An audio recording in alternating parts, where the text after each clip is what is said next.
महाभारत के बाद क्यों जलकर भस्म हो गया था अर्जुन का रथ। जानिए महाभारत युद्ध के बाद क्यों जल गया था अर्जुन का रथ। महाभारत में अर्जुन का रथ जलने का रहस्य क्या है। जय श्री कृष्णा, राधे राधे मित्रों, आप सभी का स्वागत है एक नए वीडियो में। आज की कहानी में सुनेंगे महाभारत युद्ध खत्म होते ही धूं धूं कर जलने लगा था अर्जुन का रथ। जाने कौन कौन था सवार, रहस्य क्या है। महाभारत युद्ध में सबसे खास था अर्जुन का रथ, फिर भी क्यों हुआ नष्ट। हमारी वीडियो अगर आपको अच्छी लगे तो हमारे चैनल को सब्सक्राइब कीजिए और वीडियो को भी एक लाइक ज़रूर कीजिएगा। तो चलिए आज की कहानी को शुरू करते हैं। महाभारत के युद्ध के बारे में लगभग सभी लोग जानते हैं। इस युद्ध में एक भाई अपने दूसरे भाई के सामने खड़ा हुआ था। ये धर्म और अधर्म में से एक की श्रेष्ठता को साबित करने के लिए लड़ी लड़ाई थी। इस युद्ध के दौरान कई ऐसे वाक़ये हुए जिस पर लोगों का शायद ही ध्यान गया हो। उन्हीं में से एक घटना अर्जुन के रथ के साथ जुड़ी हुई है। ये बात तो सभी जानते हैं कि इस युद्ध में अर्जुन के रथ की कमान स्वयं भगवान श्री कृष्ण ने संभाली थी। महाभारत के युद्ध के बाद पांडवों ने विजय हासिल की, लेकिन श्री कृष्ण जिस रथ के सारथी बने थे उसका क्या हुआ, इस लेख के माध्यम से आज जानते हैं।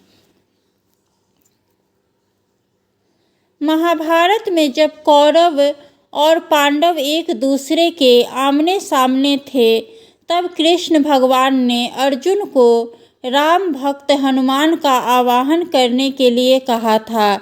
ऐसा करके अर्जुन ने बजरंगबली को रथ की पताका के साथ विराजित किया था। श्री कृष्ण जो रथ चला रहे थे वह खुद भगवान विष्णु के अवतार थे और इस वजह से शेषनाग ने धरती के नीचे से रथ के पहियों को संभाला हुआ था, जिससे भारी प्रहार होने पर भी अर्जुन का वाहन डगमगाता नहीं था।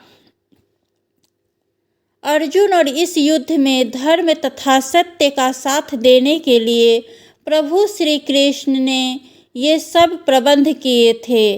महाभारत का युद्ध समाप्त होने के बाद अर्जुन ने पहले श्री कृष्ण से उतरने की प्रार्थना की, मगर श्री कृष्ण ने आदेश देते हुए अर्जुन को पहले उतरने के लिए कहा।